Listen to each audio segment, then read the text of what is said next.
Barakata Yahweh, Barakata Yahawashi, Bahasham, Brakahakwadash, Barakatum. First and foremost, I want to give all praises, glory, and infinite honors to Yahweh, Bahasham, Yahawashi. Double honors to the apostles and elders, the great millstone who rule and teach well. In peace and salutations to you sincere Akim out there, pushing this word in truth and sincerity to the four corners of the globe. May you brothers endure until the end.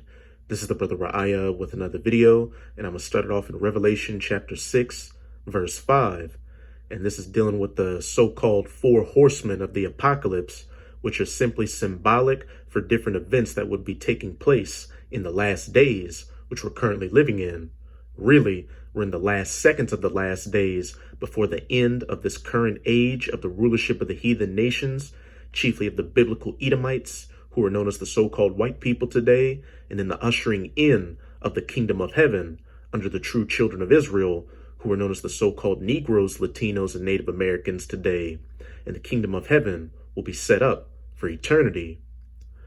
And when he had opened the third seal, I heard the third beast say, "Come and see."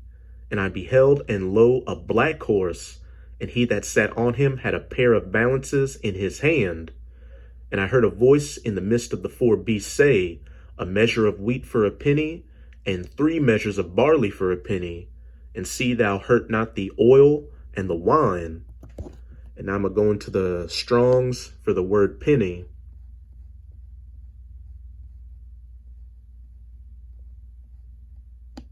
Which is G1220. Strong's G1220. Denarion. Denarion. Denarion. A denarius equals to containing 10, a Roman silver coin in New Testament times. It took its name from it being equal to 10 asses, and an ass was another Roman coin, first made out of bronze and then later copper.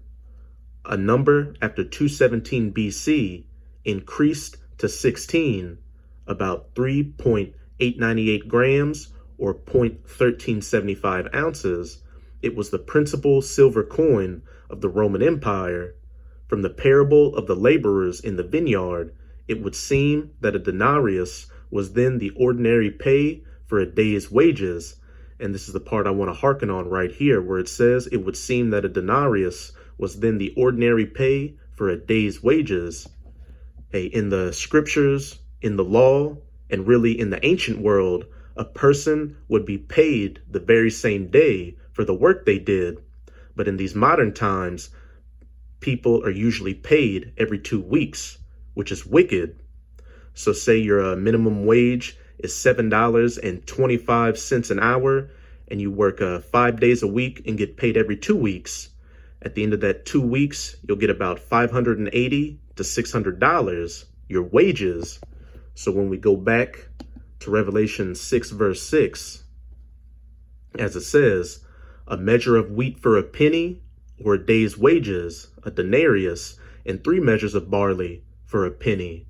So in modern times, people would be paying their entire paycheck just to get what food is available. And I opened up the video with these verses to preface an article on the NewYorkPost.com titled, "U.S. Food Suppliers and Chain Restaurants Warn Prices Will Keep Climbing." And as we'll see in this article, many different companies are saying that they're going to have to raise the prices for their goods and pass it on to the consumers due to inflation and a whole host of other issues out here. So now you can see why I opened up with that Revelation 6, verse 6. A measure of wheat for a penny, and 3 measures of barley for a penny.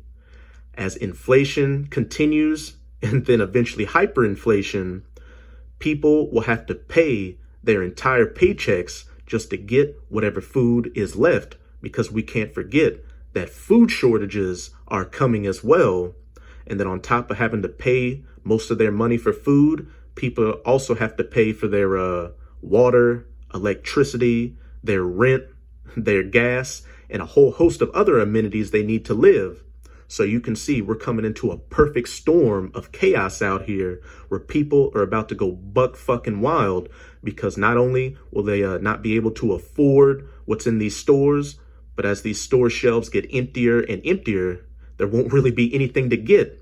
So people are about to become animalistic out here and fight each other for whatever's left.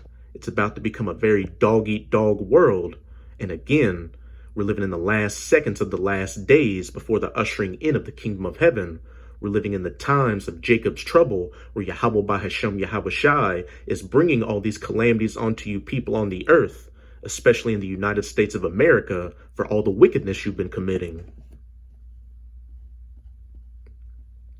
Food prices will keep climbing with no end in sight as inflation continues to take hold of the U.S. economy. Some of the nation's leading food suppliers and restaurant chains said.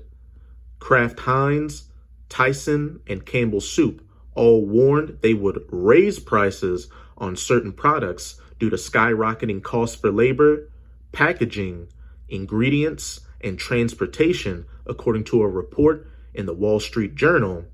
And with transportation, remember that diesel prices are going up and that there are also accounts of diesel stations across the country being empty. And these truck drivers need diesel to bring these goods to these stores. And if the prices for diesel go up to a point to where these truck drivers can't travel anymore, what are they going to do? They're going to park their trucks and no longer deliver, which is going to further expound upon these shortages of all goods that are coming. And as it becomes more difficult for these different companies to get their goods delivered to them, what's that mean? They're going to have to raise prices and pay it and pass it on to the consumers. Again, a measure of wheat for a penny and 3 measures of barley for a penny. Fast food joints like McDonald's, Shake Shack, and Cracker Barrel have also signaled feeling the pinch that in part has been passed on to consumers. Inflation is real. It's not going to get any better anytime soon in the restaurant business, Shake Shack CEO Randy Garutti said at an investor conference Tuesday, the report said. The Labor Department said Friday that grocery store prices had spiked 11.9% in May over the last years, while those at restaurants and other food venues jumped 7.4%, marking the biggest increase in more than 4 decades for both.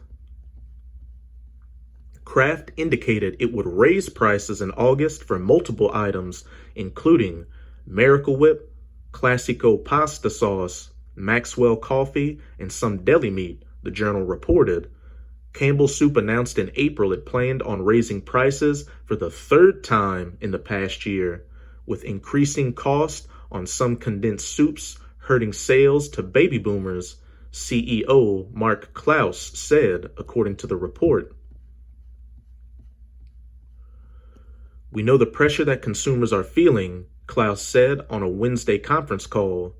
Tyson Foods said it increased beef prices by an average of 24% over the 3 months ending in April 2nd, and Sanderson Farms, the 3rd largest chicken producer, said last month the cost to its products jumped 34% for the quarter that ended April 30th, the Journal reported. Hormel Foods, the maker of Spam, said prices for corn and soybean meal for livestock feed surged more than 125% and 40% respectively as of early May. Those eye-watering prices are expected to continue, in part due to cold and wet weather in the Midwest this spring. Industry executives told the Journal that more people are opting for cheaper brands as a result of the sticker shock at the cash register or choosing to eat out less often. And as inflation continues, the cheaper brands are going to become just as expensive as the professional brands. The average American household has been forced to cough up an extra $460 per month. And with the way things are looking out here, how many American families out there really have an extra $460 per month to throw around? And I read another article a couple of months ago where experts were saying that Americans should at least put $5,200 aside for the year to help with food, as surging prices for food and fuel put family budgets across the nation under strain, according to an analysis from Moody's Analytics senior economist Ryan Sweet. And with some polls they've been doing recently, they found that a lot of American families don't have an extra $400 on hand for any emergencies that might show up. So now you can see that an extra $460 per month isn't looking very realistic for the average Americans out here. Talks between grocery stores and vendors have become more often tense because retailers fear they'll lose shoppers due to the higher prices, industry execs told the Journal. McDonald's, meanwhile, is examining whether customers can bear the price increases, said Ian Borden, head of the company's international business, during an investor call. We have the approach that we want to do more frequent increases, but at smaller levels, Borden said, according to the report.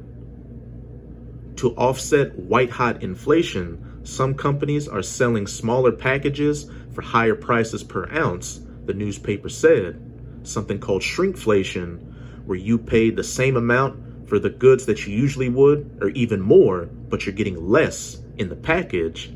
And also, you had a political pundit for the Republican Party say the other day that within the next 2 weeks, around July 4th, you'll see hyperinflation really explode to levels unseen.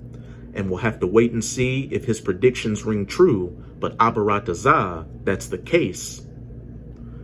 The steady price spikes can be attributed to multiple factors, including increasingly expensive fuel prices, Russia's invasion of Ukraine, lousy weather in big crop product producing regions, short-staffed meat factories, and the rampant bird flu that has led to the death of 40 million birds, the Journal reported. And a lot of these different events you're hearing about out here are being orchestrated by the elites, such as the Rothschilds, Rockefellers, DuPonts, Gettys, Massimos, Merovingians, you name it, to get you people desperate out here so they can bring that order out of chaos. They're GREAT, the Fourth Industrial Revolution. They're NW0. And one of the best ways to control the people is through food. You had that devil Henry Kissinger say, hey, you control the oil, you control the countries, you control the food, you control the people. So with the elites orchestrating all these events and food shortages and high prices, which is going to break people's backs, they're going to be looking for any solution. And the main solution that these elites are going to bring upon you people to bring you back to so-called normal is for you to receive the charagma, the MARKOFTHEBEAST in Revelation 13, verses 16 to 18, which of course is the RFID/NFC MICROCHIPIMPLANT.